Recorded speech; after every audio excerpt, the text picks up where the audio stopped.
Update on Sudan. Earlier today, the Secretary General spoke with President William Ruto of Kenya to discuss the situation in Sudan. He also spoke to the Chairperson of the African Union Commission, Moussa Faki. During that discussion, it was decided that the Secretary General will attend a virtual meeting tomorrow on Sudan, which is convened and bringing together the Chairperson of the African Union, the Secretary General of the Arab League, and also the Executive Secretary of IGAD and other relevant organizations. Internal UN document suggests that armed personnel. Today, he will continue to be fully engaged, making phone calls, trying to secure a 24-hour ceasefire, which will enable a much-needed reprieve to all affected civilians in Khartoum.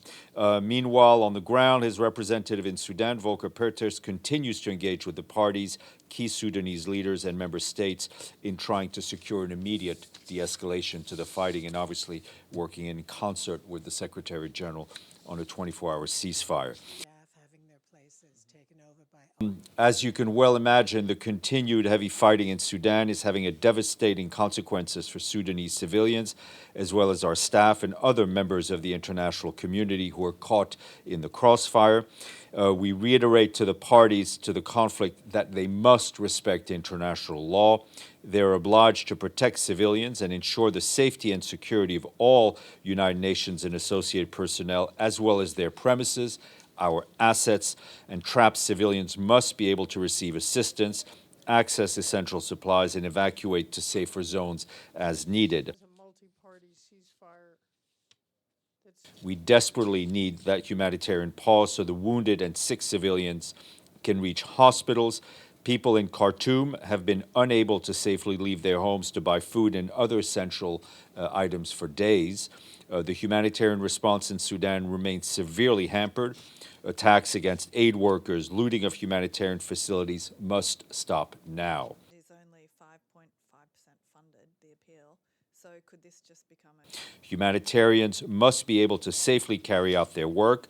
Aid agencies must be able to safely move staff, replenish critical supplies.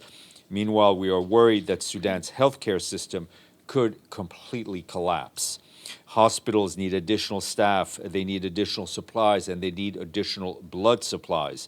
The World Health Organization says that 16 hospitals across the country have been forced to shut down completely because of the violence and attacks on hospitals.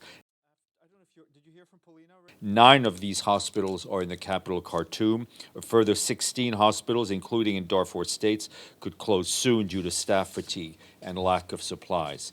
It goes without saying that we condemn all attacks on health professionals, on facilities and ambulances, which is putting even more lives at risk.